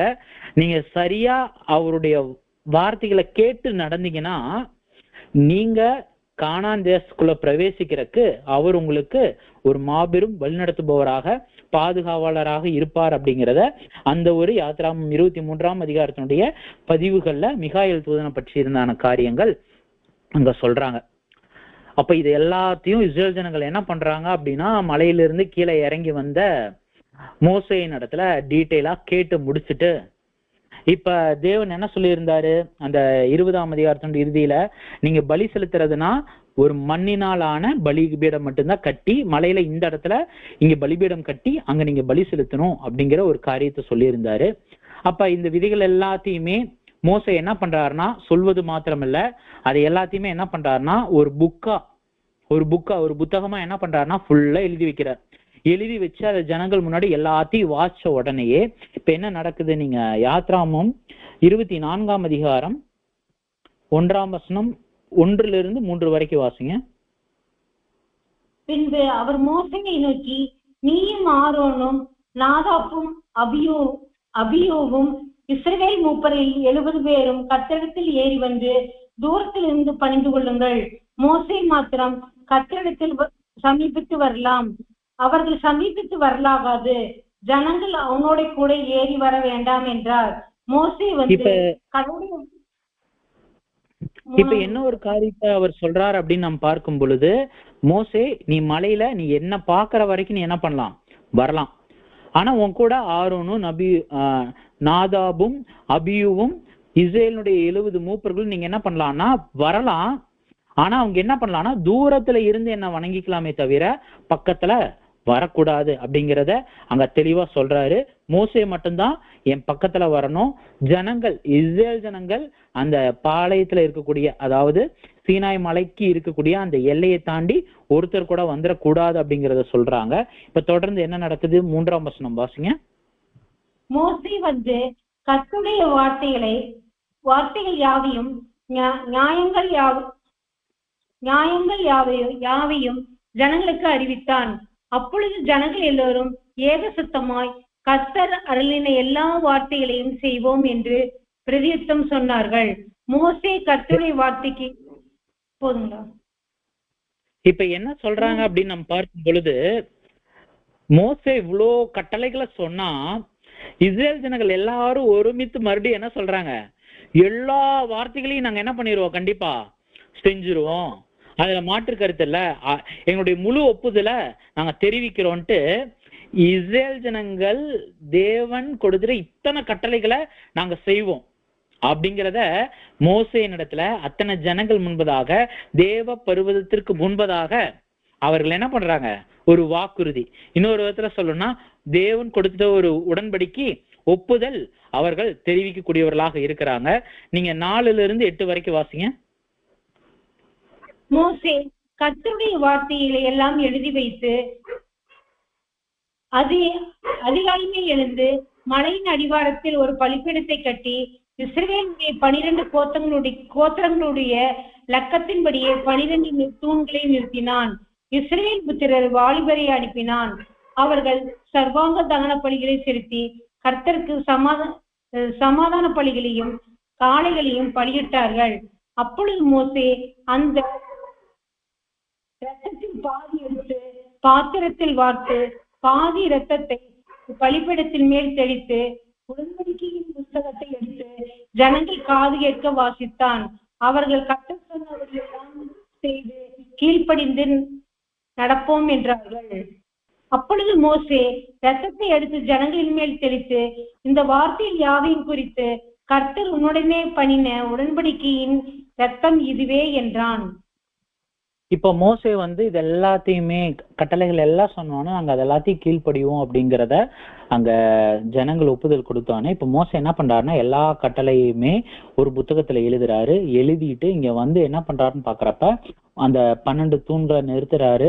அது மாத்திரமல்ல அந்த 12 கோத்திரத்துக்கு ஏற்ப ஒவ்வொருத்தரா அங்க பலி செலுத்தி அந்த பலியினுடைய ரத்தங்கள்ல பாதி எடுத்து என்ன பண்றாருன்னு பாக்குறப்ப அந்த உடன்படிக்கை அந்த புத்தகம் அந்த சட்டம் இருக்கக்கூடிய அந்த புத்தகத்தின் மீதும் மற்றும் அதுல பாதி என்ன பண்றாருன்னா ஜனங்கள் மீதும் தெளிச்சு, இந்த ரத்தம் தான் கர்த்தர் உங்களோடு பண்ணின உடன்படிக்கையின் ரத்தம் அப்படிங்கிற ஒரு மாபெரும் ஒரு உடன்படிக்கையை நிலைப்படுத்துறார்.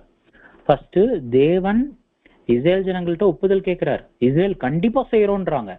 சரிப்பா இவ்வளோ கட்டளைகள் இருக்குன்ட்டு மோசையின் மூலமா தேவன் சொல்றாரு.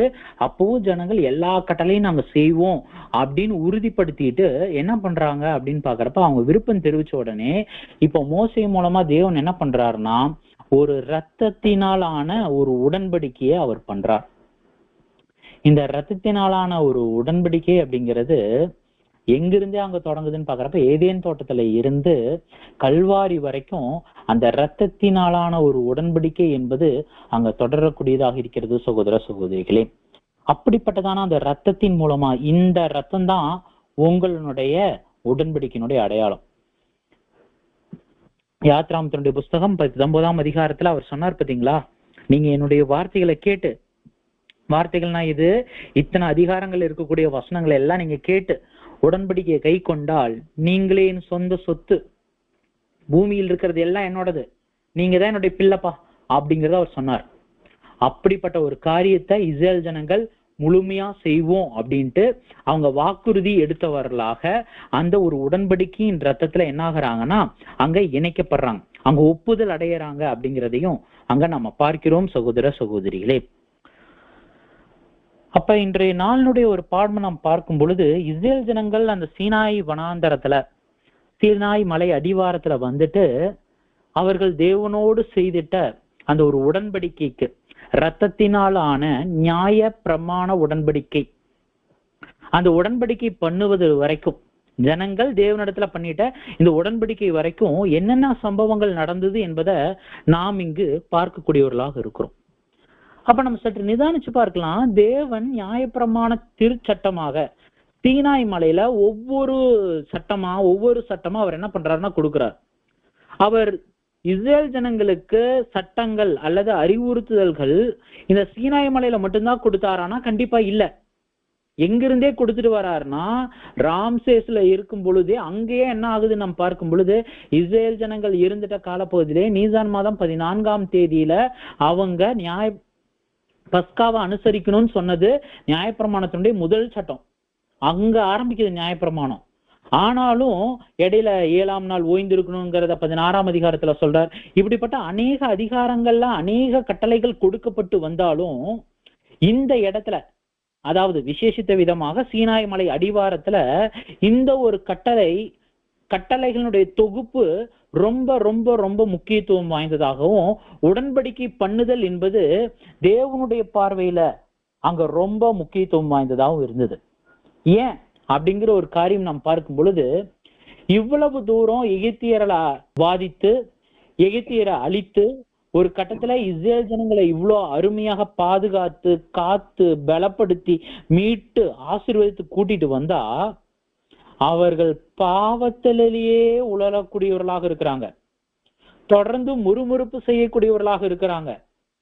பின்னிட்டு பார்க்கக்கூடியவர்களாக, நாங்க எகிப்துல இருக்கும் பொழுது நாங்கள் அதை சாப்பிட்டோம் இதை சாப்பிட்டோம்ட்டு திரும்ப திரும்ப திரும்ப இஸ்ரேல் ஜனங்களுடைய பார்வை எங்க கடந்து செல்லக்கூடியதாக இருக்குதுன்னா பின்னிட்டு எகிப்தை பார்க்கக்கூடியவர்களாக இருக்கிறாங்க. அதனால இந்த சீனாய் மலை அடிவாரத்துல இந்த சீனாய் உடன்படிக்கையில இரத்தத்தினாலான இந்த நியாயப்பிரமாண உடன்படிக்கைய தேவன் என்ன பண்றாருன்னா மிகவும் ஆழமாக உறுதிப்படுத்துறார். நீங்க இதை செஞ்சா நீங்க பிழைப்பீங்க, இதை செஞ்சா நீங்க மறிச்சு போயிருவீங்க என்கின்ற ஒரு மாபெரும் ஒரு ஆணித்தரமான அல்லது மிகவும் உறுதிப்பாடு நிறைந்த கட்டளைகள் அங்க கொடுக்கப்பட்டதை நாம் பார்க்கிறோம் சகோதர சகோதரிகளே.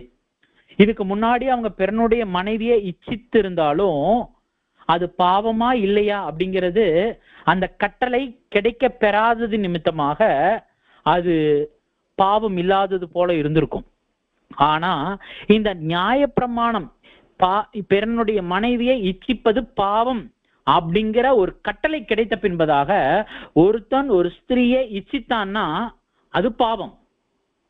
நியாயப்பிரமாணம் என்பது அவர்களுடைய வாழ்க்கையில எது சரி எது தவறு, எப்படி நடக்கணும் எப்படி நடக்க கூடாது, எப்படி நடந்தா தேவன் அவருடைய கரத்துல வச்சிருப்பாரு, எப்படி நடந்தா தேவன் உங்களை துரத்தி விட்டுருவார் அல்லது அழித்து விடுவார் அல்லது அவருடைய தண்டனைக்கு நீங்க பாத்திரவான ஆவீர்கள் என்கின்ற ஒரு மாபெரும் ஒரு அளவுகோலாக அல்லது ஒரு மாபெரும் ஒரு ஜட்ஜ்மெண்டாக அங்க கொடுக்கப்படுவதை நாம் பார்க்கிறோம் சகோதர சகோதரிகளே.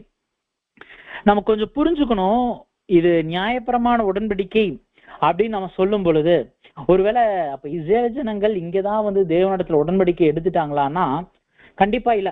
அவங்க எங்க உடன்படிக்கை எடுத்துட்டார்கள் என்பதை அப்போஸ்தலனாகிய பவுல் 1 கொரிந்தியருடைய புஸ்தகம் 10ஆம் அதிகாரம் 1ஆம் வசனத்துல அவர் தெரிவிக்கும் பொழுது, இப்படி இருக்க சகோதரரே, நீங்கள் எவைகளை அறிய வேண்டும் என்றிருக்கிறேன் என்றால், நம்முடைய பிதாக்கள் எல்லாரும் மேகத்தின் கீழாய் இருந்தார்கள், எல்லோரும் சமுத்திரத்தின் வழியாய் நடந்து வந்தார்கள். அவர்கள் மேகத்திற்கு கீழாய் இருந்தார்கள், எல்லாரும் சமுத்திரத்தின் வழியா நடந்தாங்க. அது மாத்திரமல்ல, அந்த மேகம் மற்றும் அதற்கு கீழாக இருந்த சமுத்திரத்தினுடைய பிட்வீன் கேப்ல வந்துட்ட காரியம் எதை அடையாளப்படுத்துதுன்னா, தொடர்ந்து 2வது வசனம் வாசிங்க. எல்லோரும் மோசேக்குள்ளாக மேகத்திலும் சமுத்திரத்திலும் ஞானஸ்நானம் பண்ணப்பட்டார்கள். ஞானஸ்நானம் பண்ணப்பட்டார்கள். பாத்தீங்களா? அப்ப இதை நம்ம ஆவிக்குரிய ரீதியில நம்ம பார்க்கும் பொழுது கண்டிப்பா இந்த ஒரு காலப்பகுதி சீனாய் மலையில இரத்தத்தின் ஆளான ஒரு உடன்படிக்கை கண்டிப்பா நாமும் கூட என்ன பண்ணிருக்கோம்னா ஆவிக்குரிய ரீதியில அல்லது அடையாளமாக நாம் ஏதேனும் ஒரு தருணத்துல செய்திருக்கோம் சகோதர சகோதரிகளே. பிரதர் எப்படி பிரதர் புரிஞ்சுக்கிறது? ஆல்ரெடி அவங்க ஞானஸ்நானம் பெற்றுட்டாங்க, காலங்கள் செல்லுது, காலங்கள் சென்ற பின்பதாக மீண்டுமான ஒரு உடன்படிக்கை என்பது இங்கு எதை பிரதர் குறிப்பிடுது அப்படின்னு நாம் பார்க்கும் பொழுது, கண்டிப்பா தேவனே நான் உமது சித்தம் தான்ப்பா செய்யறேன், இனிமேலு நான் உலகத்திற்கு ஒத்த ஒரு வேஷம் தரிக்க மாட்டேன், இனிமேல் உமக்கு பிரியமான ஒரு வாழ்க்கையை தான் வாழுவேன், கிறிஸ்துவின் சிந்தை தான் தரிச்சிருப்பேன் என்று சொல்லி சகோதரர்களுக்கு முன்பதாக தேவனிடத்துல பலியினாலான ஒரு உடன்படிக்கை அதனுடைய நிழலாக தண்ணீர்ல முங்கி எந்திரிச்சிருப்போம். தேவன் அதை அங்கீகரிச்சிருப்பார். தேவனும் அவருடைய பரிசுத்தாவின் இடத்தின் மூலமாக, அவருடைய உற்ற துணையின் மூலமாக, அவருடைய சத்தியத்தின் மூலமாக, சகோதர ஐக்கியத்தின் மூலமாக அநேக காரியங்கள் நமக்கு என்ன பண்ணுவார்னா, அவர் நம்மளை பலப்படுத்தக்கூடியவராக இருப்பார். சகோதர சகோதரிகளே, நாமும் சில நேரங்களில் ஊழியம் செய்யக்கூடிய காரியமாக இருந்தாலும் சரி, தேவனுக்காக நம்மளை இழக்கக்கூடிய காரியமாக இருந்தாலும் சரி, அநேக தருணங்களை சத்தியத்தை எடுத்துரைக்கக்கூடிய காரியங்களா இருந்தாலும் சரி, நாமும் தேவனுடைய பிள்ளைகளாக வாழுவோம். ஆனா அப்பப்ப முறுமுறுப்பு, அப்பப்ப சண்டை, அப்பப்ப விரோதங்கள், அப்பப்ப உலகத்தையும் பாபிலோனையும் திரும்பி பார்த்தல், இதெல்லாம் தொடர்ந்து போகும்போது தேவன் மீண்டுமா ஒரு வாய்ப்பு கொடுப்பாருங்க. உண்மையான பரிசுத்தவான்களுக்குள்ளாக மீண்டுமான ஒரு வாய்ப்பு. ஏனென்று நாம் வசனங்களை வாசிக்கும் பொழுது, யோவானுடைய புஸ்தகம் 1ஆம் அதிகாரத்தில் நாம் பார்க்கும் பொழுது, தேவனால் பிறந்த எவனும் பாவம் செய்யான். அப்ப பாவம் இல்லாத ஒரு வாழ்க்கை வாழ்வதற்கு தேவன் மீண்டுமான ஒரு வாய்ப்பு கொடுக்கிறாரு. சரிப்பா, நீ உடன்படிக்கை எடுத்த, சில விஷயத்துல தவறுன, பரவாயில்ல, நான் மீண்டுமா ஒரு வாய்ப்பு கொடுக்குறேன், பரவாயில்ல, உன்னுடைய உடன்படிக்கை நான் என்ன பண்றேன், புதுப்பிக்கிறேன் அப்படின்ட்டு தேவன் மீண்டுமாக ஒரு வாய்ப்பை அவர் நம் ஒவ்வொருத்தருக்கும் கொடுக்கக்கூடியவராக இருக்கிறார். சகோதர சகோதரிகளே, அதை யாரொருவர் சரியாக பெற்றுக்கொண்டு அதை பிடித்துக் கொள்கிறார்களோ அவர்கள் மாத்திரம்தான் தேவனுக்குள்ளாக கிறிஸ்துவனுடைய சாயலை அடைந்து மகிமையில அவர்கள் கடந்து செல்லக்கூடியவர்களாக இருக்கிறார்கள் என்பதை நாம் பார்க்கிறோம். நிழல்ல நம்ம பார்க்கும் பொழுது மாம்சீக இஸ்ரேல் ஜனங்களால இந்த உடன்படிக்கையை அவர்களால் கடைபிடிக்க முடியல. அது அவ்வளவு கடினமானதாக இருந்துச்சு. ஆனா நீங்க வசன பகுதிகளை நம்ம வாசிக்கும் பொழுது, யாக்கோபுனுடைய புஸ்தகம் 2ஆம் அதிகாரம் 10ஆம் வசனம் வாசிக்கலாம். யாக்கோபு 2ஆம் அதிகாரம் 10ஆம் வசனம்.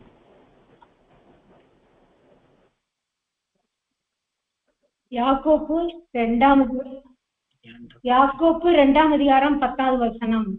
எப்படி எனில், ஒருவன் நியாயப்பிரமாணம் முழுவதையும் கை கொண்டிருந்து ஒன்றிலே தவறினால் எல்லாவற்றிலும் குற்றவாளியாய் இருப்பான். ஏன்னா அது ஏன் இவ்வளவு கடினமானதாக, யாராலையும் நிறைவேற்ற முடியாத அளவுக்கு நியாயப்பிரமாண திருச்சட்டம் 10 கட்டளைகள் இணை விதிகளாக 3600 விதிகளை ஒருத்தரால ஏன் கடைபிடிக்க முடியல அப்படின்னா, ஒருவேளை நியாயப்பிரமாணத்தை எல்லாத்தையும் பண்ணிட்டாரு, ஆனா கடைசியில ஒரே ஒரு சின்ன ஒரு விதிய அவர் மறுதளிச்சாலும், அதை கடைபிடிக்காம போனாலும், அந்த மத்த எல்லா நியாயப்பிரமாணத்தினுடைய விதிகள் செய்ததும் வீணா போயிரும். இந்த நியாயப்பிரமாணம் மாம்சீக இஸ்ரேல் ஜனங்கள் மூலமாக செய்ய முடியாததா இருந்துச்சு. அது மாத்திரமல்ல, இந்த நியாயப்பிரமாணத்தை ஒருவேளை ஒருத்தர் கடைப்பிடிச்சாங்க அப்படின்னா தேவன் என்ன ஒரு வாய்ப்பை கொடுக்கிறாருன்னு பாக்குறப்ப, நான் ஆதாம் கூட ஒரு தொடர்பு வச்சிருந்தேன். அந்த ஆதாம் என்ன பண்ணிட்டார் அப்படின்னா, என்னுடைய தொடர்பை இழந்து போயிட்டான் கீழ்ப்படியாமை நிமித்தமா. ஆனா ஒருவேளை இந்த உடன்படிக்கை கை கொள்கிறவர்களுக்கு நான் என்னுடைய உறவை நான் என்ன பண்றேன், புதுப்பிக்கிறேன் அப்படிங்கிற ஒரு மாபெரும் ஒரு வாய்ப்பை கொடுக்கிறார். அது மாத்திரம் நீங்க லேவியர் ஆகமத்தினுடைய புஸ்தகம் 18ஆம் அதிகாரம் 5ஆம் வசனம் கூட வாசிக்கலாம். லேவியர் ஆகமத்தினுடைய புஸ்தகம் 18ஆம் அதிகாரம் 5ஆம் வசனம். ஆகையால் என் கட்டளைகளையும் என் நியாயங்களையும் கை கொள்ள கடவீர்கள். அவையின்படி செய்கிறவன் எவனும் அவைகளால் பிழைப்பான். நான் கர்த்தர். இப்ப தேவன் சொல்றாரு, ஒருவேளை நீ இந்த நியாயப்பிரமாணத்தை கடைபிடிச்சா நான் உன் அப்பாவா இருப்பேன்பா, நான் அந்த ஒரு உறவை புதுப்பிப்பேன். அது மாத்திரம் இல்ல, நீங்க அந்த நியாயப்பிரமாண திருச்சட்டத்தை கடைபிடித்ததின் மூலமாக நீங்க பிழைப்பீங்க, உங்களுக்கு ஜீவன் இருக்குது. ஆதாம் இழந்து போன அந்த ஒரு ஜீவன் மீண்டுமாக உங்களுக்கு கொடுக்கப்படும் அப்படிங்கிற ஒரு மாபெரும் ஒரு ஸ்லாக்கியத்தை தேவன் இந்த நியாயப்பிரமாணத்தை மூலமா வெளிப்படுத்தினார். ஆனா இந்த நியாயப்பிரமாணம் ஒருத்தர் நிறைவேற்றினாலும், நியாயப்பிரமாணத்தை ஒருவேளை ஒருத்தர் நிறைவேற்றணும்னா ஒரு பரிபூர்ண ஜீவன் தேவை. அந்த அளவுக்கு நியாயப்பிரமாணம் எப்படிப்பட்டதாக இருந்துச்சுன்னா கடினமா இருந்துச்சு. நியாயப்பிரமாணம் என்ன சொல்லுது, நீ நியாயப்பிரமாணத்தை நிறைவேற்றினா பரிபூர்ண ஜீவன். நியாயப்பிரமாணத்தை நிறைவேற்றுவதற்கே அங்க ஒரு பரிபூர்ண ஜீவன் தேவைப்பட்டது என்பதை நாம் இங்க பார்க்கிறோம். சகோதர சகோதரிகளே, அதனாலதான் யாக்கோபு புஸ்தகம் 2:10 வாச பிரகாரமாக அங்க மாம்சீக இஸ்ரேல் ஜனங்களால அதை கடைபிடிக்க முடியல. அவங்களுக்கு இது ஒரு பூஸ்டா, அவங்கள ஸ்டிமுலேட் பண்றதா, அல்லது அவர்கள் அவங்களுடைய ஓட்டத்தை சீர்தூக்கி பார்க்கக்கூடிய ஒரு இடமாக இந்த சீனாய் மலை அங்க கட்டளைகளாக நிரப்பப்பட்டுச்சு. அதே போலதான் ஆவிக்குரிய இஸ்ரேல் ஜனங்களாகிய நமக்கும் கூட சில மீண்டுமான ஒரு வாய்ப்பை தேவன் கொடுக்கக்கூடியவராக இருக்கிறார். மீண்டுமாக உடன்படிக்கைய புதுப்பித்தலினுடைய ஒரு காரியத்தை, இரத்தத்தினாலான ஒரு உடன்படிக்கைய புதுப்பிக்கக்கூடியவராக இருக்கிறார். அதை நம்ம பயன்படுத்தக்கூடியவர்களாக இருக்கிறோமா? அது ஒவ்வொருத்தருக்கும் ஒவ்வொரு காலத்துல, ஒவ்வொரு நேரத்துல, ஒவ்வொரு இடத்துல ஏற்படலாம். ஆனா அதை நாம் கெட்டியாக பிடித்துக் கொள்ளக்கூடியவர்களாக இருக்கிறோமா? இதை நம்ம பொருளை நம்ம பாக்குறப்ப எபிரேயருடைய புஸ்தகம் 10ஆம் அதிகாரம் 1ஆம் வசனம் வாசிங்க. எபிரேயர் 10:1. எபிரேயர் 10:1. இப்படி இருக்க நியாயப்பிரமாணமானது வரப்போகிற நன்மைகளின் பொருளாய் இராமல் அவைகளின் நிழலாய் மாத்திரம் இருக்கிறபடியினால் வருஷந்தோறும் இடைவிடாமல் செலுத்தப்பட்டு வருகிற ஒரே விதமான பலிகளினாலே அவைகளை செலுத்த வருகிறவர்களை ஒரு காலம் பூர்ணப்படுத்த மாட்டாது. ஆம் பிரியமானவர்களே, மாம்சீக இஸ்ரேல் ஜனங்கள் மத்தியில நடைபெற்றுட்ட கொடுக்கப்பட்டுட்ட அந்த நியாய பிரமாணங்களும் பலிகளும் அனைத்துமே நிழல் மாத்திரம்தான், அது பொருள் அல்ல. நிழலாக மாத்திரமே அது இருந்தது என்பதை பார்க்கிறோம். அப்ப பொருள் அல்லது இந்த நியாய பிரமாணம் எதற்காக வழங்கப்பட்டது அப்படிங்கிறத நம்ம கலாத்தியருடைய புஸ்தகம் 3ஆம் அதிகாரம் 24ஆம் வசனத்தில் நாம் வாசிக்கும் பொழுது, கலாத்தியர் 3ஆம் அதிகாரம் 24. விசேஷமாக நாம் விசுவாசத்தினாலே நீதிமான்களாக்கப்படுவதற்கு நியாயப்பிரமாணம் நம்மை கிறிஸ்துவினிடத்தில் வழிநடத்துகிற உபாத்தியாய் இருக்கிறது. அப்ப நம்ம பார்க்கும் பொழுது இந்த நியாயப்பிரமாணம் ஒரு நிழல் தாங்க. ஆனா இந்த நியாயப்பிரமாணம் நம்மளை எங்க கூட்டி செல்லக்கூடியதாக இருக்குன்னா, நியாயப்பிரமாணத்தை நிறைவேற்றினவரும் புதிய அன்பின் பிரமாணத்தை துவக்கி வருமாகிய இயேசு கிறிஸ்துவின் இடத்துல நம்மளை வழி நடத்தும் ஒரு கருவியா இருக்கு என்பதை நாம் பார்க்கிறோம் சகோதர சகோதரி. ஆம் பிரியமான சகோதர சகோதரிகளே, அப்ப இப்பேற்பட்ட விதத்துல கர்த்தரிடத்துலதான் இந்த நியாயப்பிரமாணமானது பொருளாக முடிவடையக்கூடியத நாம் பார்க்கிறோம் சகோதர சகோதரிகளே.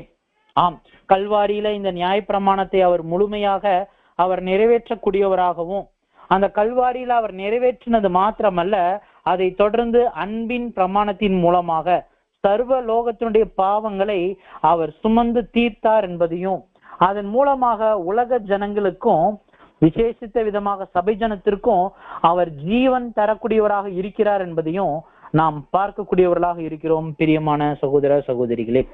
அப்ப ஆவிக்குரிய இஸ்ரேல் ஜனங்களாகிய நாமும் கூட எந்த அளவுக்கு நமக்கு மீண்டுமாக கொடுக்கப்படக்கூடிய இந்த ஒரு வாய்ப்பின் மத்தியில தேவனுக்கு உத்தமமாக உண்மையாக நாம் ஜாக்கிரதையாக ஒரு ஊழியத்தை செய்யக்கூடியவர்களாக இருக்கிறோம் என்பதை நாம் சற்று சிந்தித்து பார்க்க வேண்டியவர்களாக இருக்கிறோம்.